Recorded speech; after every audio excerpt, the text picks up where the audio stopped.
The 2022 presidential race as a binary choice between Raila Odinga and William Ruto is suffocating the Kenyan voter. We should encourage all and sundry to run so that morale is spoiled for choice. Kenyans can see the pavilion conditioning from Tanga Tanga. So there's an uproar over election funding right now. MPs are protesting the finance regulations, saying that it was time barred. Committee on Delegated Legislation is supposed to be probing whether there was unreasonable delay from IBC. Your race, the presidential race, has been capped at 4.4 billion shillings, out of which you can finance a maximum of 20%, which is about 880 million shillings. What do you make of this whole debate? Because legislators now are saying it's time barred. They don't want the capping. They don't want the exposure of who is funding them. None of it. I think it's important for us to realize that the capping of politics is important, because we don't want our leaders to be held hostage. But several things. The first thing is this. You see, an election, I had somebody the other day say that election is a process, not an event. But in Kenya, we make it an event. So we wait until the last minute for IBC to be funded. You see, IBC needs to be funded from after an election ends. They need to get very good funding to prepare for the next election. So it's a process. It's not just one event. So that a lot of these things are done with. And then this culture of IBC being seen on the headlines every time, begging, saying we want to be given 40 billion, we've not been given 45 billion, we are not ready. Some of these things should not be there. It should be automatic, that they don't have to beg. It should be part of the budget, such that you have an election year, or every year they know that the allocation to IBC is this one. People can structure and plan ahead. About election funding, I think the members of parliament are just speaking for others who want to spend a lot of money to bribe our voters.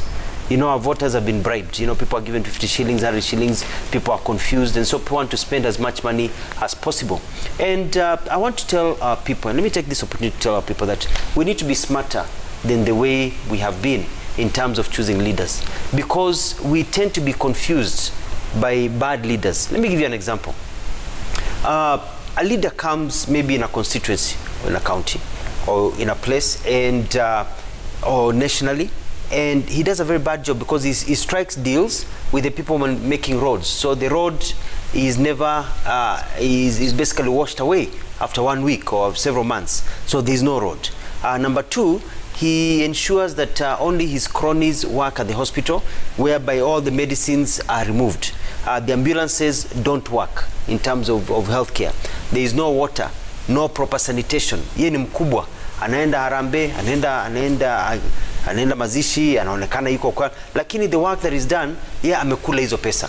So what happens? A child drinks contaminated water. Because of lack of water, the child gets very sick. The parents wake up in the middle of the night. There is no ambulance. Wanapiga simu, kuna kaboda boda, they get an old rickety car to take them to the hospital.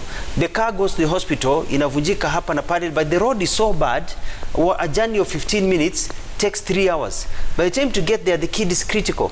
They get to the hospital in the middle of the night. The doctor says, I can treat your kid, but you don't have medicine.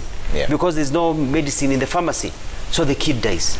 Then they are mourning at home. This Mheshimiwa, who is the one who has caused them all these problems, because we don't choose wisely, comes and says, poleni sana kwa msiba, ni mapenzi ya Mungu, shikeni hii, remove some money, gives it to them.